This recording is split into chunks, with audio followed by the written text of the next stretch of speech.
C'est quoi ton truc? Mon truc? C'est quoi ça? Novocaine. Les gars, le MMA féminin est-il en crise? C'est la question qu'on va se poser avec Big Rusty. Il y avait une époque pas si lointaine, hein, peut-être que vous ne regardiez pas le MMA durant ces années-là, mais il y avait une certaine Ronda Rousey qui était la grosse Ronda qui était une véritable superstar du MMA. Vraiment, elle cartonnait en pay-per-view, elle cartonnait toutes les meufs littéralement. Et surtout, donc là on est en 2013, 2014, 2015, à cette époque-là c'était l'âge d'or du MMA féminin, vraiment. Oui. Parce que, on va vous en parler juste après le générique, mais la catégorie bantamweight féminine c'était la folie, mais même en termes de spectacle, etc., même de stars de combattantes, il y avait les tout débuts de la catégorie strawweight avec Joanna Jedrzejczyk, Rosna Mayunas qui arrivait, etc. Vraiment c'était l'âge d'or, et effectivement on a l'impression que là on arrive un peu dans un... les Anglais disent Dark Age, un âge sombre un peu plus du féminin, quoi. Une certaine sombritude, effectivement, Rusty. et avant ça aussi, il y avait quand même toujours, dans d'autres organisations, Chris Cyborg et la petite Gina Carano qui en a fait rêver plus d'un. C'est parti, générique. Avec Winamax, ton premier dépôt est doublé jusqu'à 100 € en pari gratuit. Dépôt 100 €, 100 € en pari gratuit, plus 10 € avec le code LASUEUR10, 210 € pour parier. Attention, les jeux d'argent sont interdits aux mineurs. Jouer n'est pas une alternative au travail et ne permet pas de s'enrichir, donc jouez de manière responsable. Oui, les gars, on sait pas du tout pour envoyer des bastos. C'est pas du tout pour envoyer des bastos au MMA féminin, parce qu'on est ravis que Manon Fiorot... si, quelque part si, mais... je me laisse... Mais non, mais dans le sens, là on va dire que on dit que c'est un âge sombre du MMA féminin, donc non, il y a quand même une petite bastos. Mais je disais pour nous, parce que Manon va avoir le title shot, mais c'est vrai que mondialement, parce que vous nous connaissez les gars, toujours là pour prendre un peu de hauteur. Hein. Et donc globalement, c'est vrai que là le MMA féminin c'est assez triste, vraiment c'est assez triste. Hein. Même si je pense qu'on a passé le plus triste, à savoir le plus triste qui était lorsque j'ai même oublié son blaze. Yasmina Lucindo contre... C'est ça, hein, le truc du 313 après le KO de Ruffy qui a complètement plombé la carte. Alors oui, il y a eu ça qui était terrible avec Joe Rogan qui confond la meuf avec un mec. Mais non, moi je parlais pas de ça. Pour moi, le pire vraiment, là où on a touché le fond, c'est lorsque Madame Raquel Pennington était championne bantamweight, donc il y a littéralement un an, hein, c'était il y a pas très longtemps, était championne, parce que quand vous voyez le tarif qu'elle a pris contre Amanda Nunes lors de son premier title shot, on se dit waouh, où on en est. Mais Rust, revenons à nos moutons, alors dis-nous donc pourquoi. On va revenir à nos moutons, mais même en faisant écho à Raquel Pennington, le fait que aussi Carla Esparza soit redevenue championne des strawweight, on est dans un espèce de, tu sais, une boucle temporelle de l'horreur, quoi. Enfin, de l'horreur, je me calme. Mais disons, c'est quand même représentatif du fait que ça va pas fort, quoi. Ah non, mais t'as raison. Vraiment, t'as raison de l'horreur, parce que tout ce qui peut se passer, que ce soit à l'UFC ou ailleurs, quand il y a un truc qui commence à popper, parce que les femmes sont arrivées en 2013, vous dites, au début ça va être compliqué, puis ensuite, c'est parti, la machine va être lancée. Là, on a vraiment cette impression que le truc a régressé, alors que l'UFC les met en avant, que la plupart des cartes, vous allez avoir un combat de MMA féminin sur les 12 autres de la carte, et que là, vraiment, c'est même plus une stagnation, c'est qu'on a réussi à retomber, alors que l'UFC... D'habitude, quand ils veulent mettre des choses en avant ou faire entrer un marché, par exemple le marché français en MMA, ils y arrivent, alors que là, on a vraiment l'impression qu'ils sont bloqués. Et on va... alors, bien sûr, il y a des théories et il y a potentiellement... il y a pas potentiellement, il y a des raisons. De toute façon, c'est pas par hasard que ça arrive, mais c'est... Et alors, juste pour être... C'était Amanda Lemos contre Yasmina Lucindo, le combat à l'UFC 313, et qui était juste après le KO de Mauricio Ruffi. Et en gros... Et la raison pour laquelle je parle de ce combat en particulier, c'est qu'il y a beaucoup de commentateurs anglophones et américains pour qui ça a été un peu la goutte d'eau qui fait déborder le vase, ce combat-là, puisqu'il y avait un peu une grogne depuis quelques temps, et là, c'était un combat qui, sur une carte principale de l'UFC 313, du coup en pay-per-view, les combats étaient tous fous à part ça, puisqu'il y avait donc Mauricio Ruffi contre King Green, Bahamondes qui soumet Jalin Turner, Justin Gaethje, Rafael Fiziev et Alex Pereira Ankalaev. Et donc, au milieu de tout ça, il y avait ces deux top 10 de la catégorie strawweight et qui ont livré un combat absolument cauchemardesque. Et alors, on va rentrer dans le vif du sujet, mais déjà, il convient de commencer par dire... Des combats chiants, il y en a partout, que ce soit dans les MMA masculins, dans les MMA féminins, il y en a partout. Donc c'est pas Ça, c'est pas pour dire que tous les combats du MMA féminin sont chiants, ce serait factuellement faux et ce serait un procès injuste. Maintenant, effectivement, il y a premièrement une stat qui est intéressante. On va rester sur les statistiques, comme ça, voilà, on ne pourra pas nous accuser de quoi que ce soit. Oh, même si toi tu mérites d'être accusé, même si toi tu mérites. C'est quoi déjà le truc, tu sais, avec Alexander Emelianenko? Je sais pas de quoi on l'accuse, mais il est coupable. Mais alors voilà, si on va sur Fight Matrix, on va tirer la carte Yu-Gi-Oh! Fight Matrix, comme ça, on va se cacher derrière. Sur la carte, si vous allez sur le site Fight Matrix et que vous regardez, donc ils ont comment est-ce qu'on dit déjà? Tu sais, ils ont recensé sur tous les combats UFC les différentes manières dont les combats se terminent en fonction des différentes catégories. Et il y a vraiment toutes les catégories. Et pour vous dire, enfin là, ils mettent absolument tout et dont les totaux des combats, les totales, enfin au pluriel quoi. Mais les totaux des combats, il y en a 330 en strawweight féminine, 251 en flyweight féminine, 1039 en middleweight masculin, 1300 combats en welterweight masculin. Voilà, donc c'est pas comme si c'était un tout petit échantillon non représentatif. C'est tous les combats UFC, pas de MMA, mais UFC, mais voilà, on sait que c'est représentatif. Et déjà, en fait, on se rend compte d'un truc, c'est que dans les catégories féminines, il y a déjà moins de finish. Et ça, forcément, c'est sûr que ça participe au fait que probablement qu'une grosse partie des gens et de l'audience du MMA associe donc les combats de MMA féminin à ça va être chiant, mais parce qu'il y a la même chose avec les petites catégories de poids chez les hommes. Exactement. Et donc, pour rentrer dans le vif du sujet, si on prend donc par exemple les strawweight féminines, le total de décisions sur 330 combats, c'est 67,3%. Donc on est presque à 70% de décisions sur 330 combats. Et on n'a pas de moyen de comparer avec les catégories masculines, puisqu'il n'y en a pas, ça c'est les 52 kilos et il n'y en a pas à l'UFC. Si on commence avec les flyweight, donc les 57 kilos, il y a 251 combats recensés, 63,3% de décisions, de combats qui vont à la décision, et sur les flyweight masculins, 54,7%. Donc 10% de moins, 10% de plus chez les femmes de décision que chez leur contrepartie masculine à 57 kilos. Ensuite, chez les bantamweight féminines, donc là on est à 61 kilos, il me semble, ouais c'est ça, 224 combats recensés, 60,3% de combats qui finissent à la décision, et chez les hommes, 52,5%. Donc on est à 8% de plus de décisions. Et ensuite, alors chez les featherweight féminines, donc là 66 kilos, bon, il n'y a qu'un pool de combats de 38 combats recensés, parce que là la catégorie elle est déjà morte quasiment, je pense qu'on peut le dire, à l'UFC. Et on est à 55,3% de décision et les featherweight masculins sont à 53,6%. Donc là, on est quasiment au même pourcentage de finition.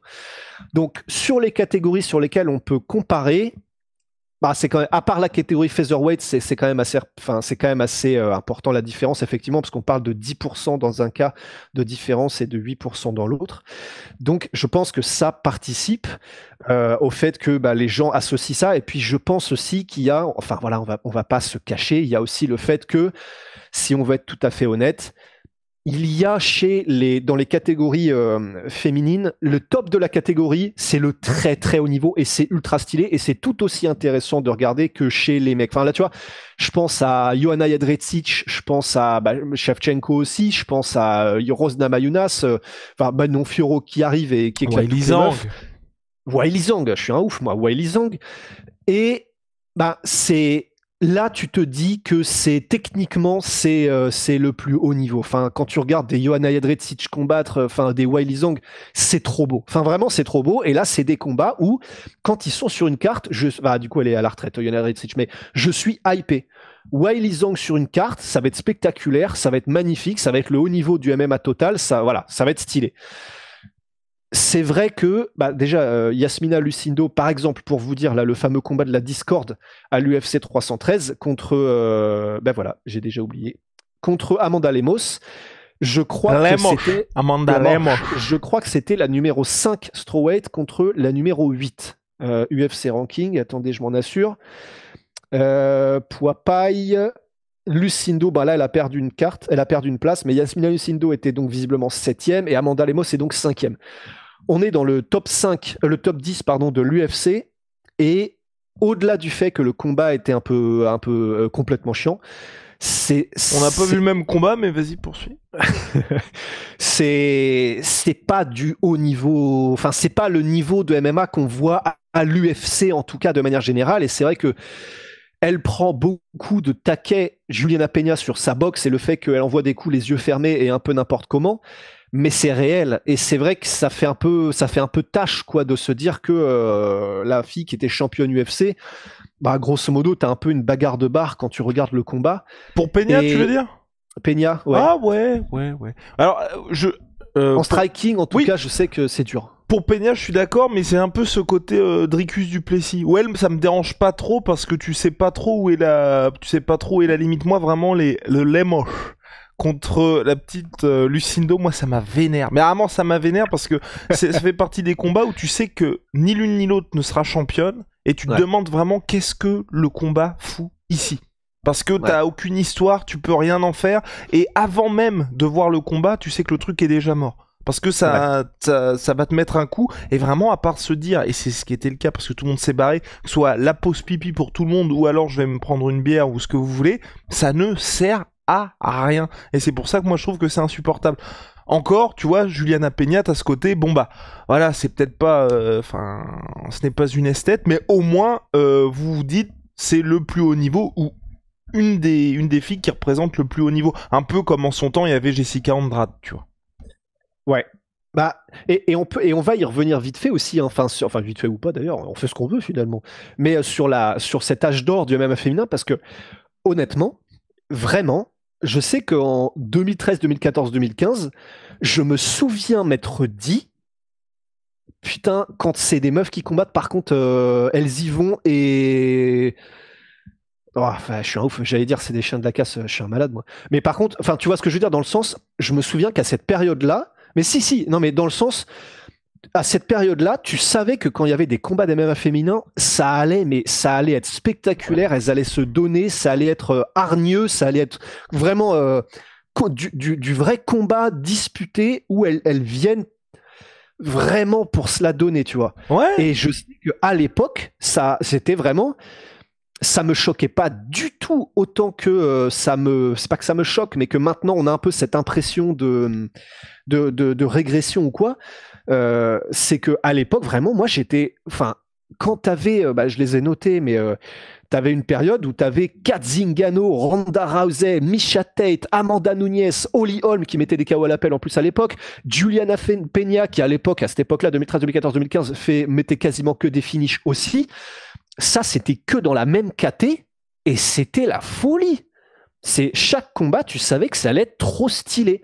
Kat Zingano, c'était une des combattantes, mais hommes ou femmes confondus, que je kiffais regarder parce que je savais que quand j'allais mater un combat de Kat Zingano, il allait se passer des dingueries. La meuf, c'était une bouchère, c'était trop stylé. Elle allait à chaque fois au charbon et elle était vraiment ultra compétente. C'était trop cool. Et c'est vrai que là, c'est John Anik qui disait que il faut un peu être comment dire, en répondant à la critique que le MMA féminin était ennuyeux en ce moment ou qu'il se passait pas grand chose, il disait bah oui mais il faut leur laisser le temps puisque ça commence seulement. Bah, je suis pas trop d'accord dans le sens où l'âge d'or, et c'était il y a 10 piges, c'était la folie, c'était génial et tout le monde kiffait quoi. Et t'avais des vraies rivalités aussi, parce que vraiment Misha Tate contre Ronda Rousey, ça envoyait aussi. Et donc c'est vrai que malheureusement maintenant on a plus ça, on a aussi ce côté vraiment racler les fonds de tiroir, hein, parce que je veux dire Valentina Shevchenko contre Grasso, il y avait aucune traction, c'est vraiment peut-être la trilogie la plus poussive de l'histoire de l'UFC, avec Manon Fiorot qui attendait son title shot malheureusement. Avec celle peut-être d'Olidze Vettori, parce que les deux le veulent. Hein. Oui.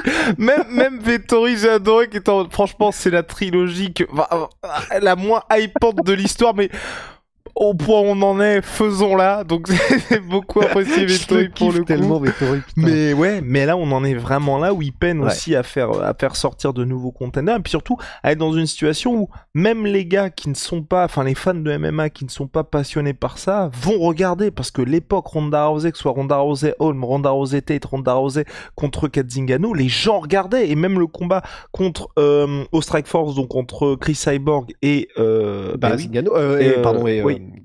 C'est terrible. Oh là là. Oui. Star Wars, purée. Oui. Gina Carano, voilà. Des malades. Donc Gina Carano et Chris Cyborg, ça avait été un vrai succès alors que ce n'était pas à l'UFC, les gars. Vraiment, faut se rendre compte de ça.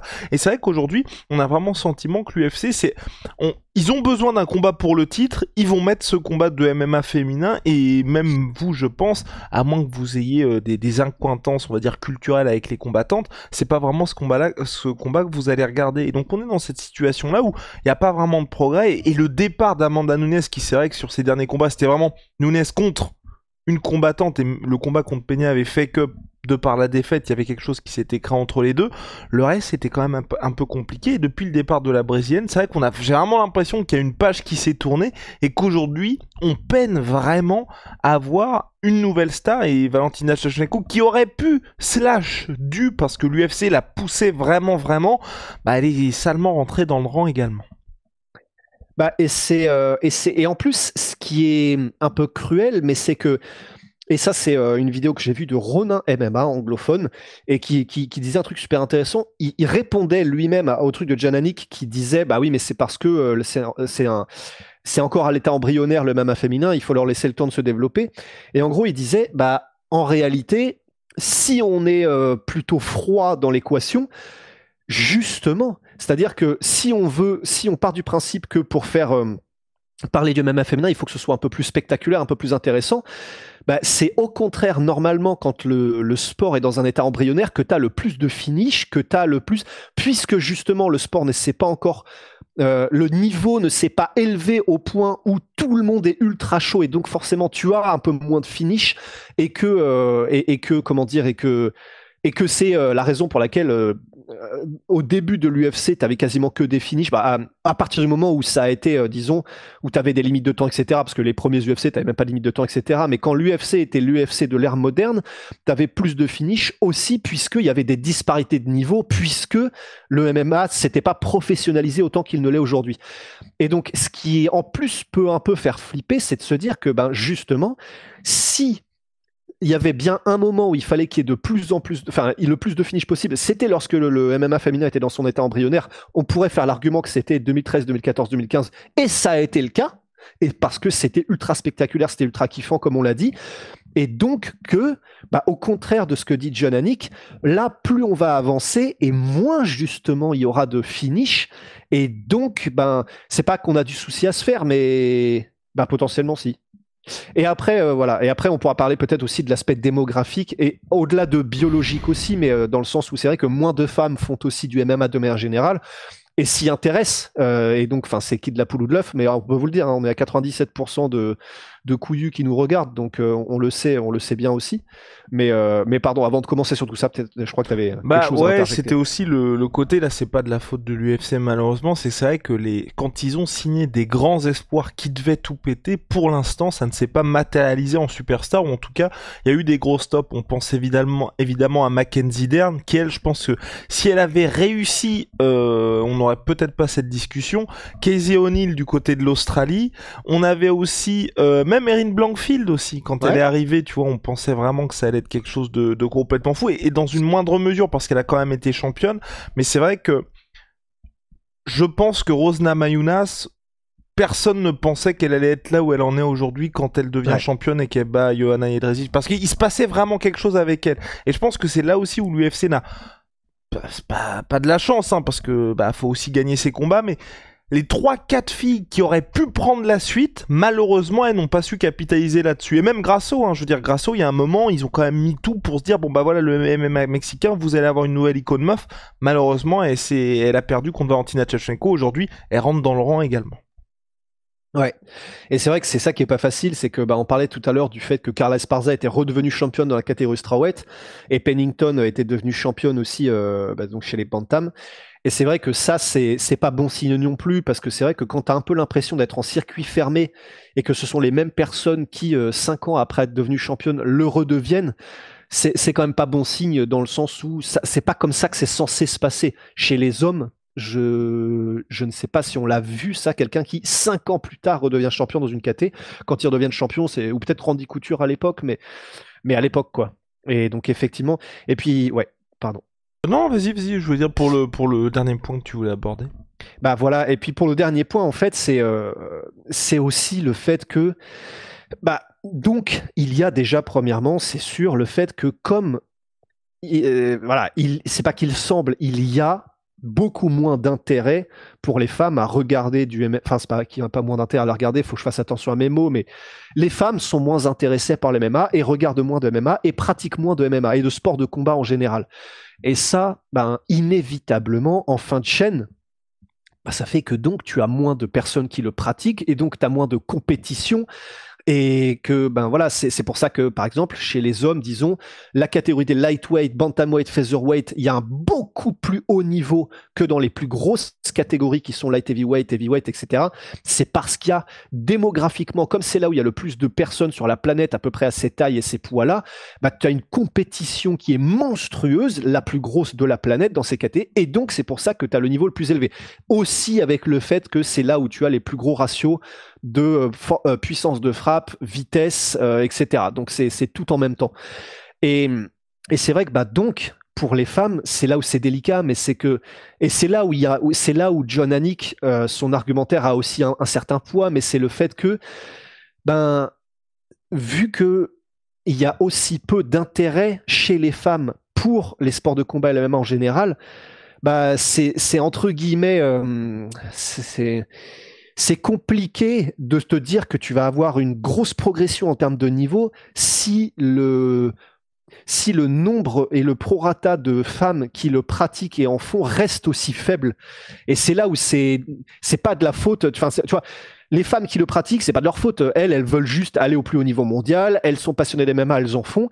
Mais c'est simplement que comme c'est aussi faible le pool de personnes, de femmes qui le pratiquent, voilà, celles qui le pratiquent sont un peu condamnées à rester entre elles et à ce qu'il n'y ait pas un renouvellement et un truc aussi gros que chez les hommes. Je crois que je me répète un peu, mais c'est parce que voilà, c'est. Si, là je plus sois complètement, mais c'est vrai que du côté de, enfin pas forcément ce que disait John Nick, mais tu vois de l'UFC ils ont quand même réussi à avoir des superstars chez les light heavyweight et chez les heavyweight, et donc pour moi c'est pas parce qu'il y en a peu que ça explique forcément la situation dans laquelle on se trouve aujourd'hui. C'est juste. Et t'as Dakota Ditcheva qui le fait dans une catégorie où pourtant c'est très compétitif en ce moment au PFL. Et voilà. Donc c'est possible du côté du PFL et même ce serait possible du côté de l'UFC. Mais c'est vrai qu'on a vraiment cette impression que là où tout va bien pour l'UFC dans les autres domaines, ils ont joué de malchance, de concours de circonstances, de match-up qui n'étaient pas favorables pour leurs espoirs ou tout simplement de défaites, qui font qu'aujourd'hui, là, on est dans cette situation-là. Et c'est vrai qu'aujourd'hui, Manon Fiorot, elle peut être championne, et on espère qu'elle sera championne face à Valentina Shevchenko, mais ça fera nos affaires pour nous en tant que Français. Mais c'est vrai que d'un point de vue américain, du point de vue de l'UFC, ce sera une situation qui sera un peu compliquée, parce que c'est vrai que Valentina Shevchenko, aujourd'hui, elle est établie, et je pense que oui, elle vendra jamais de pay-per-view, et c'est pas pour rien d'ailleurs que le premier combat contre Grasso était sur un Fight Night et non pas sur un combat, sur un UFC numéroté. Mais c'est quelqu'un qui est connu à l'international. Manon Fiorot, c'est très bien pour nous Français, mais c'est vrai que pour l'UFC ce sera un peu plus compliqué. C'est vrai que dans le prolongement de tout ça, Weili Zhang contre Shevchenko aurait été mieux pour les affaires financières de l'UFC. Mais là encore, est-ce que ça aurait fait avancer le schmilblick globalement ? Je ne pense pas non plus. Donc il y a vraiment des questions à se poser du côté de l'UFC, et je pense que là ça passera uniquement par du recrutement de nouveaux talents, parce que tu vois, même chez les bantamweight, Peña, le Peña Harrison, il s'est pris pour moi un sacré coup de pelle à partir du moment où Kyle Harrison a perdu du côté du PFL. Aussi depuis que Nunes est parti à la retraite tout simplement. C'est dur, hein. C'est dur. Mais par contre, effectivement, et je te rejoins, et c'est aussi ce que disait Luc Thomas d'ailleurs sur le fait que lui-même était un peu, il savait pas trop quelle serait la solution en fait à tout ça. Il n'avait pas vraiment de solution et il était comme toi. Il disait simplement, bah voilà, il y a ça. L'UFC peut essayer de recruter ou de faire un travail encore plus approfondi pour aller chercher les nouvelles pépites. Mais à part ça, et à part cette espèce de renouvellement, c'est vrai qu'il n'y a pas forcément grand-chose qu'il puisse faire. Et puis le tout dernier point, pour faire écho au fait que, comme on l'a dit, voilà, même quand tu compares, disons, les catégories par catégorie, les féminines par rapport au masculin, qui est un beaucoup plus gros auto de décision, ben ça, voilà, il y a aussi le fait que biologiquement, on n'est pas fait pareil.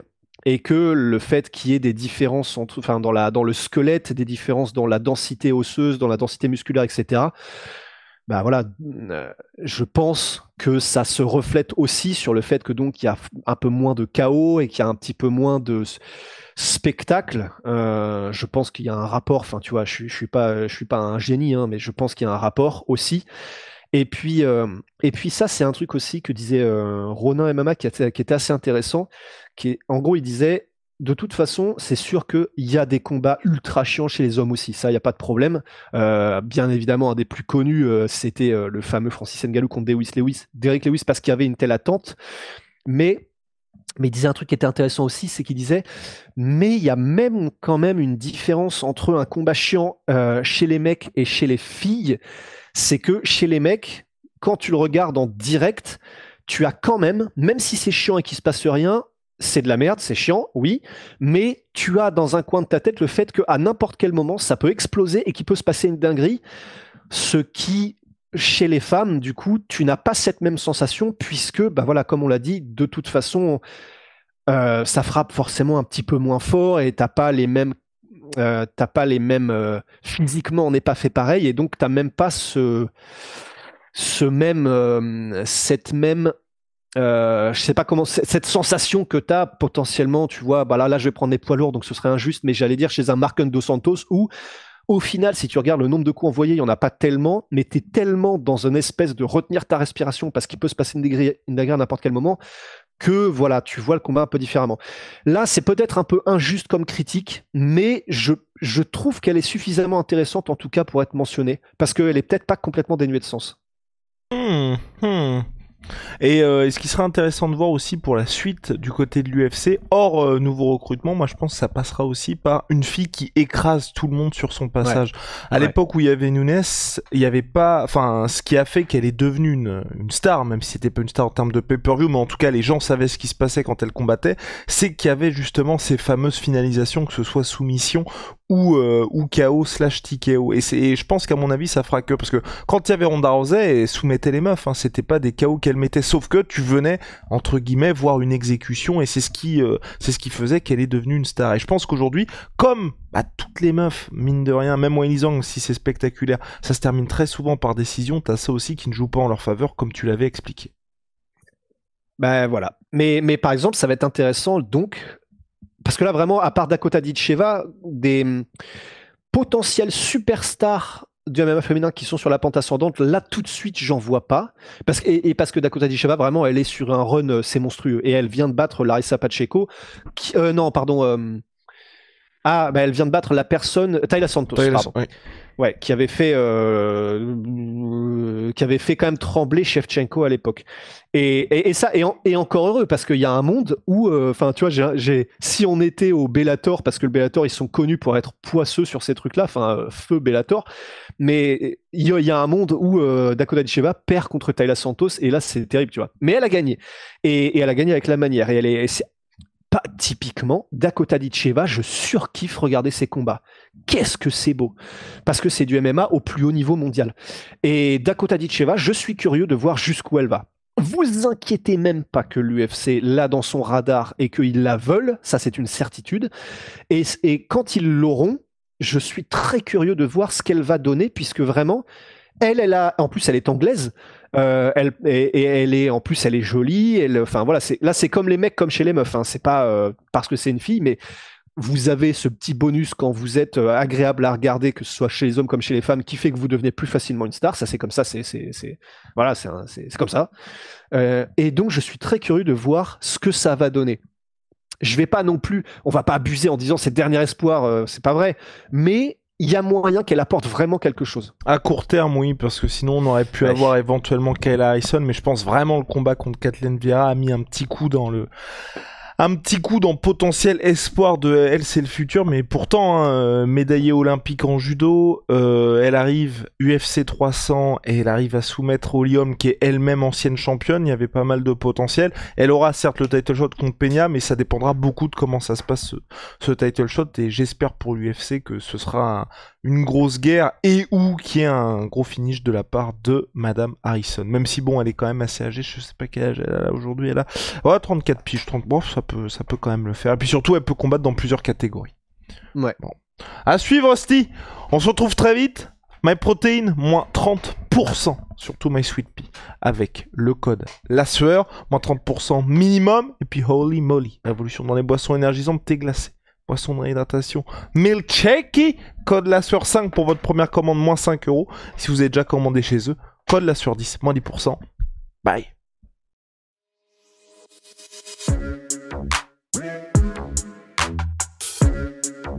Yeah.